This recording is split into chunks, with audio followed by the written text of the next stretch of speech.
அனைவருக்கும் வணக்கம். தனுசு ராசிக்காரர்கள் உலகின் எந்த மூலையில் இருந்தாலும் 6 மற்றும் 11ஆம் இடத்தின் அதிபதியாக இருக்கக்கூடிய சுக்கிரன் 6ஆம் இடத்தில் ராசியின் அதிபதியான குருவுடன் இணைந்து ஆட்சி பலம் பெறுகிறார். இதன் காரணமாக பணமழையில் நனையக்கூடிய யோகம் எந்தெந்த விஷயங்களில் உருவாகிறது, பணமழையில் நனைய போவது உறுதி, நடந்தே தீரும் என்று சொல்லக்கூடிய வகையில் எந்தெந்த நிகழ்வுகள் அமைந்துள்ளன என்று பார்க்கும் போது மிகவும் வலுவாக சுக்கிரன் 6ஆம் இடத்தில் அமர்ந்து ஆட்சி பலம் பெறுவதோடு மட்டுமல்லாது சப்தம பார்வையை விரயஸ்தானத்தில் செலுத்துகிறார். எனவே விரய செலவுகள் கட்டுக்குள் வரும், சேமிப்பதற்கான சாத்தியக்கூறுகள் மிகவும் வலுவாக கிடைக்க போகிறது. சுப விரயங்களை அதிகரிக்கக்கூடிய யோகம் இந்த தருணத்தில் நிச்சயமாக தனுசு ராசிக்காரர்களுக்கு மிகவும் வலுவாக கிடைக்க போகிறது.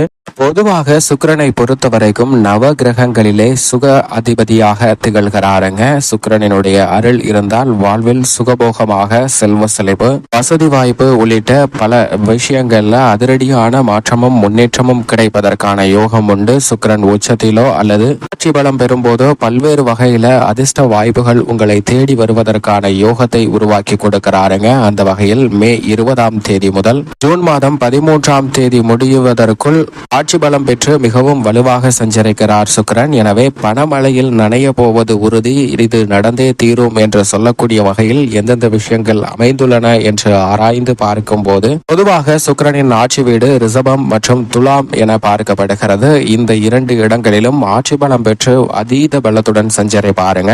உச்ச வீடாக மீன ராசி பார்க்கப்படுகிறது. உச்சம் பெற்று சஞ்சரிப்பதை விட ஆட்சி பலம் பெற்று சஞ்சரிக்கும் போது அனைத்து விதமான பணிகளிலும் புதிய வாய்ப்புகளையும் பண வரவு அதிகரிக்கக்கூடிய வகையில் வருமானத்தை உயர்த்தி கொள்ளக்கூடிய வகையில் நல்ல வாய்ப்புகளை நிறைந்து கொடுப்பாருங்க சுக்கிரன். அப்படிப்பட்ட ஒரு அமைப்பில் தான் இப்போது தனது சொந்த ராசியான ரிஷப ராசியில் ஆட்சி பலம் பெற்று குருவுடனும் இணைந்து சஞ்சரிக்கிறார். சுக்கிரன் குருவுடன் இணைந்து சஞ்சரிப்பது மிக பெரிய அளவில் வரவேற்கத்தக்க ஒரு அமைப்பாக பார்க்கப்படுகிறது. அது மட்டுமல்லாது மே மாதம் 20ஆம் தேதியிலிருந்து ஜூன் மாதம் 16, 13ஆம் தேதி முடிவதற்குள் பல கிரக நிலைகளுடன் இணைந்து சஞ்சரிக்க போகிறாருங்க. ஏனென்றால் துவக்கத்தில் சூரியனுடனும் 24ஆம் தேதிக்கு பிறகு புதனுடனும் இணைந்து சஞ்சரிக்க போகிறார். சந்திரனும் இந்த இடைப்பட்ட காலத்தில் உச்சம் பெற்று வலுவாக சஞ்சரிப்பாருங்க. இப்படி பல கிரக நிலைகளுடன் இணைந்து சஞ்சரிக்க போகிறார் சுக்கிரன். பொதுவாகவே சுக்கிரன் ஒரு கிரகத்துடன் இணையும் போது மாறுபட்ட பலனை கொடுப்பார். சுக்கிரனுடன் இணைந்தால் சுபத்துவ பாதையில் அதீதமான வளர்ச்சியும் முன்னேற்றமும் தங்கள் வாழ்வில் நிறைந்து கிடைக்கும். பல சுப நிகழ்வுகளில் ஏற்பட்ட தடைகள் தவிடுபடியாகும். அனைத்திலும் சிறப்பான வளர்ச்சியும் முன்னேற்றமும்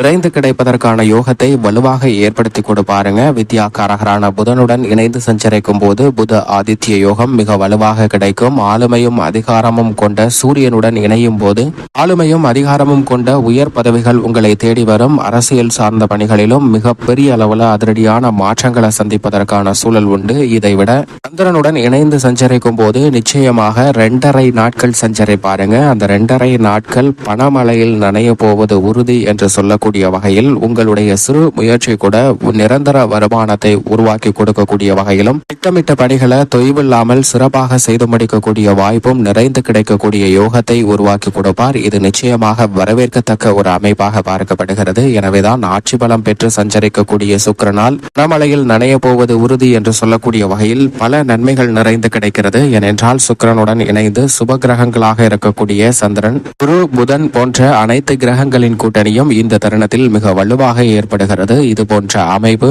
கடந்த 12 ஆண்டுகளுக்கு முன்னதாக ஏற்பட்ட ஒன்றாக பார்க்கப்படுகிறது. எனவே 12 ஆண்டுகளுக்கு பிறகு அதீதமான சுப கிரகங்களின் சேர்க்கை என்பது மிக பெரிய அளவில் மாற்றத்தையும் அதிரடியான முன்னேற்றத்தையும் உருவாக்கி கொடுக்கக்கூடிய ஒரு அமைப்பாக பார்க்கப்படுகிறது. அது மட்டுமல்லாது சுக்கிரன் ஒருவருடைய ஜாதக அமைப்பில் மிகவும் வலுவாக 2, 4, 7, 5, 9 மற்றும் 11 ஆகிய இடங்களில் அபரிவிதமான வளர்ச்சியை அள்ளி கொடுப்பாருங்க. அதிலும் ஆட்சி பலம் பெறும்போது சொல்லவே வேண்டாம், நல்ல பல வாய்ப்புகளும் முன்னேற்றமும் நிறைந்து கிடைப்பதற்கான யோகம் உருவாகும். அதே வேளையில் சுக்கிரன் அஷ்டமத்திலோ இருக்கும் போது சில தடைகள் இருக்கும். ஜென்மத்தில் இருந்தாலும் கூட பெரிய அளவிற்கு பாதிப்பு இல்லை. அது மட்டுமல்லாது 3, 6, 12, 10 ஆகிய இடங்களிலும் அந்த இடத்திற்கு ஏற்றவாறு மாற்றங்களை ஏற்படுத்தி கொடுக்கக்கூடிய வல்லமை பெற்றவராக இருக்கிறாருங்க சுக்கிரன். அது மட்டுமல்லாது தனது சப்தம பார்வையை விருச்சக ராசியின் மீது செலுத்துகிறார். எனவே பல அதிரடியான மாற்றங்கள் உருவாகக்கூடிய யோகம் உண்டு. ஏனென்றால் புதனை பொறுத்த வரைக்கும் நட்பு கிரகமாக சுக்கிரன் இருக்கிறார். அதே போன்று சனி, ராகு, கேதுவிற்கும் நட்பு கிரகமாக இருக்கிறாருங்க சுக்கிரன்.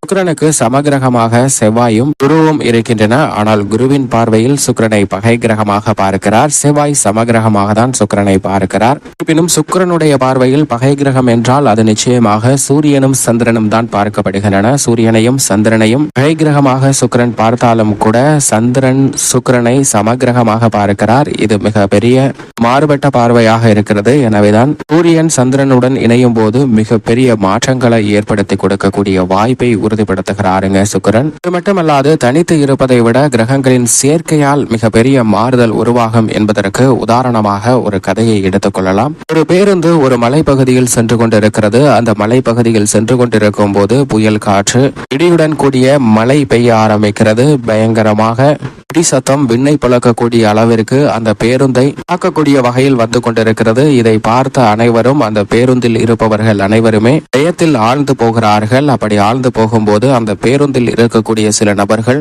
இன்று நாம் மறிக்க வேண்டிய ஒரு சூழல் உள்ளது போல தெரிகிறது என்று சொல்கின்றனர். ஆனால் அதற்கு மற்ற வேறு சில நபர்கள் என்ன சொல்கிறார்கள் என்றால், இந்த பேருந்தில் யாரோ ஒருவர் மறிக்க வேண்டும், அதற்காக இந்த பேருந்து முழுவதையும் அழிப்பதற்காக இடி நம்மளை துரத்தி கொண்டிருக்கிறது. எனவே இவற்றிலிருந்து தவிர்க்க வேண்டும் என்றால் பேருந்தை நிறுத்திவிட்டு ஒவ்வொருவராக அருகாமையில் உள்ள அந்த மரத்தை போய் தொட்டுவிட்டு வந்து பேருந்தில் ஏறிக்கொள்ளலாம். அந்த மரத்தை போய் தொடக்கூடிய வேளையில் இடி அவரை தான் தாக்க வேண்டும் என்றால் அவரை தாக்கி இறந்து போக வேண்டிய ஒரு சூழ்நிலை ஏற்படட்டும், மற்றவர்கள் உயிருடன் பிழைத்துக் கொள்ளலாம் என்ற ஒரு ஆலோசனையை ஒரு நபர்கள் வழங்குகின்றனர். ஆனால் இதை ஏற்காமல் நாம் தனித்து செல்வதை விட, ஒருவர் தீர்த்தியாகம் செய்வதை விட நாம் கூட்டாக இருந்தால் நமக்கு நன்மை கிடைக்கும், நிச்சயமாக எந்த பாதிப்பும் வராது என்று ஒரு நபர் சொல்கிறார். ஆனால் அவருடைய பேச்சை யாருமே கேட்கவில்லை. அவர்களுடைய திட்டத்தை செயல்படுத்த ஆரம்பிக்கின்றனர். ஒருவர் முதலில் இறங்கி சென்று பேருந்து தொலைவிற்கு சற்று தூரம் சென்று அருகாமையில் உள்ள ஒரு மரத்தை தொட்டு நிற்கிறார். இடிமின்னல் அவரை தாக்கவில்லை. அங்கிருந்து வேகமாக ஒடியாந்து பேருந்தில் ஏறிக்கொள்கிறார். அப்பாடா, நான் உயிர் பிழைத்தேன், என்னை இடி ஒன்றும் செய்யவில்லை என்று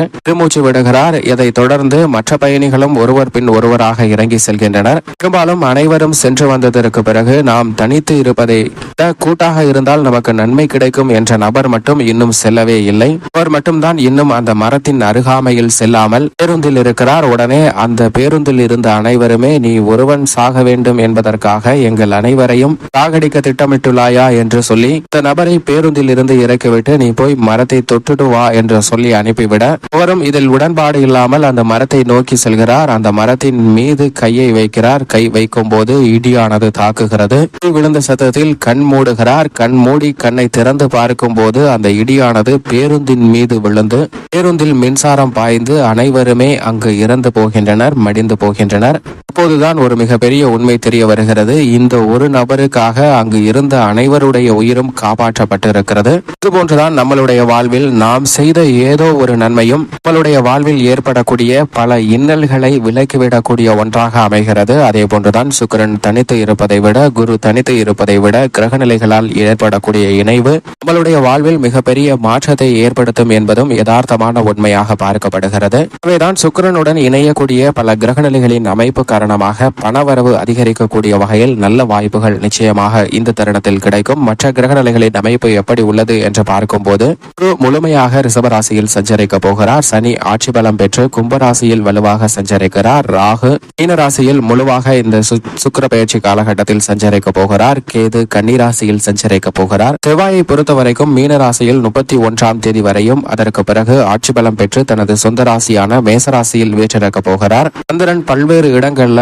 மாறி மாறி சஞ்சரிக்க போகிறார். புதன் 24ஆம் தேதியிலிருந்து சுக்கிரனுடன் இணைந்தும் 9/6/2024 பிறகு தனது சொந்த ராசியான மீன ராசியில் ஆட்சி பலம் பெறுகிறாருங்க. இப்படி பல கிரகநிலைகள் ஆட்சி பலம் பெறக்கூடிய ஒரு தருணமாகவும் அமைகிறது. அதாவது மீன ராசியில் புதன் ஆட்சி பலம் பெறுகிறார், மேச ராசியில் செவ்வாய் ஆட்சி பலம் பெறுகிறார். அதே வேளையில் சந்திரனும் கடகராசியில் ஆட்சி பலம் பெறுகிறார். ஏற்கனவே வலுவாக சனி பகவானும் ஆட்சி பலம் பெற்று சஞ்சரிக்கிறாருங்க. இப்படி பல கிரகநிலைகள் ஆட்சி பலம் பெறுவதால் பணமழையில் நனைய போவது உறுதி, பொருளாதார ரீதியான முன்னேற்ற வாய்ப்புகள் கிடைக்கப் போவது உறுதி என்று சொல்லக்கூடிய வகையில் பல நிகழ்வுகள் நிச்சயமாக நடைபெறும். சுக்கிரனின் அமைப்பு எப்படி இருக்க, மற்ற பல விஷயங்கள்ல எப்பேற்பட்ட மாறுதல் ஏற்படுகின்றன என்று ஆராய்ந்து பார்க்கும் போது, தனுசு ராசிக்காரர்களுக்கு ரூணரோக சத்துருஸ்தானம் ஆகிய 6இல் ஆட்சி பலம் பெற்றிருக்கிறாருங்க சுக்கிரன். 11ஆம் இடமான லாபஸ்தானத்தின் அதிபதியாகவும் இருக்கிறார். எனவே 6ற்கு வந்திருக்கக்கூடிய இந்த வேளையில் ஆரோக்கிய தொல்லைகள் வெகுவளவில் குறையும். கடன் சார்ந்த தொல்லைகள் வெகுவளவில் குறைய போகிறது. திட்டமிட்டபடி மறைமுக சூழ்ச்சிகள் தந்திரங்களை முறியடித்து அரசியல் மற்றும் கலைத்துறை சார்ந்த பணிகளில் உச்சபட்ச வளர்ச்சி பெறுவதற்கான யோகம் ஆட்சி பலம் பெறக்கூடிய சுக்கிரனின் அமைப்பு காரணமாக நிறைந்து கிடைக்கப் போகிறது. பொதுவாக 6ற்கு வருவது அவ்வளவு சிறப்பு இல்லை என்றாலும் பல கிரகநிலைகளுடன் சேர்க்கை என்பதால் ஆட்சி பலம் பெறக்கூடிய சுக்கிரனின் அமைப்பு காரணமாக ராசியின் அதிபதியான குருவிடம் இருந்தும் நல்ல பலன்களை இந்த தருணத்தில் பெறுவதற்கான யோகம் மிக வலுவாக கிடைக்கப் போகிறது. எனவே இந்த நேரத்தில் உங்களுக்கு எதிராக பலர் சூழ்ச்சி செய்தாலும் அவை அனைத்தும் தோற்கடிக்கப்படுவதற்கான யோகம் மிக வலுவாக கிடைக்கிறது. ராசியின் அதிபதி வலுவாக சுக்கிரனுடன் இணைந்து சஞ்சரிப்பதால் பல சாதகமான முடிவுகளை எடுக்கக்கூடிய யோகத்தை உருவாக்கி கொடுக்கிறார். கடன் தொல்லை விலகுவதற்கான வாய்ப்பு உண்டு. திட்டமிட்டபடி அனைத்து விதமான பணிகளிலும் நல்ல முன்னேற்றம் உண்டு. விரய செலவுகளை கட்டுப்படுத்தி தங்கம், வெள்ளி உள்ளிட்ட ஆபரணங்களில் முதலீடு செய்வதற்கான யோகம் இந்த தருணத்தில் கிடைப்பதற்கான வாய்ப்பு உண்டு.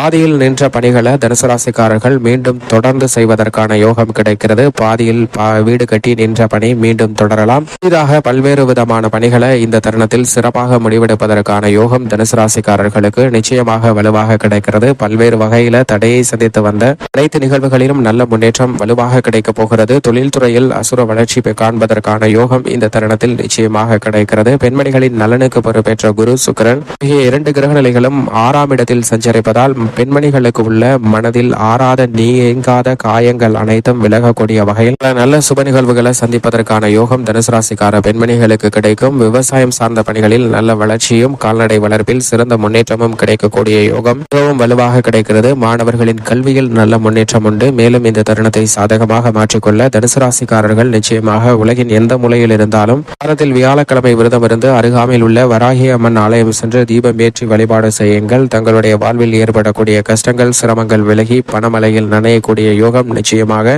கிடைக்கும். தனுசு ராசிக்காரர்களுக்கு